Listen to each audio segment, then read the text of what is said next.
Nama saya Najib Adib, NIM 1737000032, kelas C, Prodi Teknik Industri, mata kuliah Manajemen Rantai Pasok.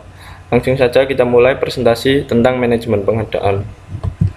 Manajemen pengadaan, tugas manajemen pengadaan menyediakan input berupa barang maupun jasa yang dibutuhkan dalam kegiatan produksi maupun kegiatan lain dalam perusahaan. Barang yang dibeli dapat diklasifikasikan 1. Bahan baku dan komponen untuk kegiatan produksi. 2. Capital equipment seperti mesin dan peralatan jangka panjang lainnya.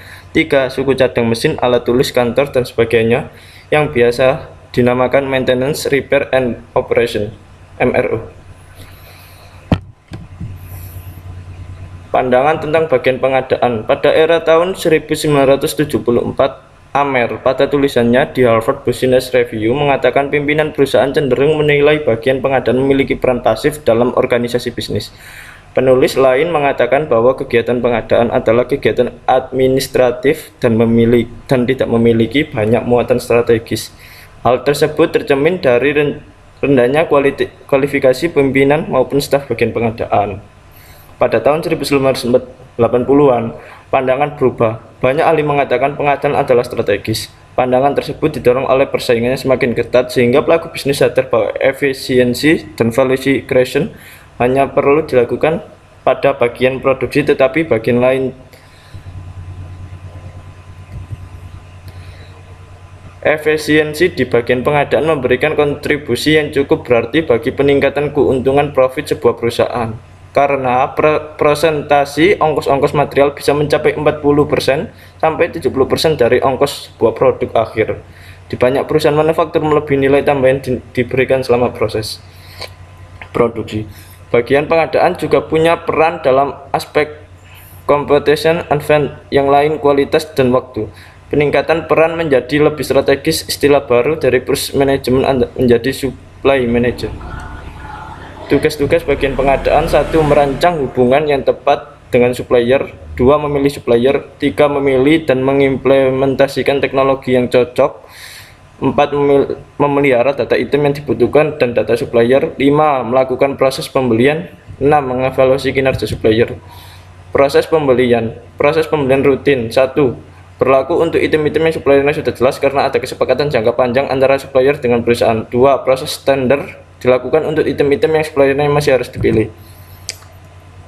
Pembelian rutin. 1. Bagian yang membutuhkan mengirimkan permintaan pembelian ke bagian pengadaan. 2. Bagian pengadaan akan mengevaluasi MR atau PR yang diterima. 3. Begitu supplier sepakat untuk memenuhi pre-order tersebut, bagian pengadaan harus secara proaktif memonitor perkembangan pengirimannya agar tidak terjadi kelambatan. Pada saat pesanan datang, bagian gudang berkewajiban melakukan pengecekan.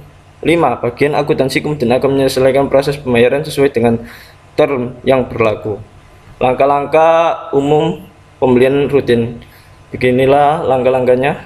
Bisa dilihat dari user, buat PR atau MR dan kirim ke bagian pembelian, langsung ke gudang, langsung lagi ke bagian pengadaan, buat PO dan kirim ke supplier, kirim kopi ke gudang, user, dan keuangan. Di bagian supplier, kirim konfirmasi, bisa setidaknya pesanan dipenuhi, kalau bisa kirim sesuai persetujuan. Selanjutnya lakukan monitoring dan expedite pengiriman bila perlu. Selanjutnya terima barang dan lakukan inspeksi bersama bagian kualitas. Di bagian keuangan, lakukan pembayaran. Pembelian dengan tender atau lelang.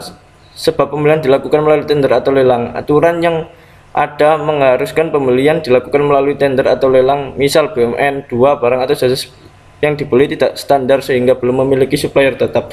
3. Barang atau jasa memiliki spesifikasi teknis yang cukup memiliki dan tidak akan dibeli berulang-ulang. Proses standar secara umum. 1. User mendefinisikan kebutuhan secara umum. 2. Pengiriman sejenis purchase request PR ke bagian pengadaan. Bagian pengadaan mengirimkan request for question RFQ atau request for proposal ke supplier potensial. Secara paralel dengan langkah di atas, user dan pengadaan membuat kriteria penilaian, penawaran atau proposal yang masuk. 5. Untuk kasus tertentu, perusahaan terkadang harus mengundang calon supplier untuk menjelaskan secara rinci barang atau jasa yang dibutuhkan. Kriteria pemilihan supplier. Kriteria yang digunakan tentunya harus mencerminkan strategi supply chain maupun karakteristik dari item yang akan dipasok. Secara umum, kriteria dasar yang digunakan banyak perusahaan adalah kualitas harga dan ketepatan waktu pengiriman.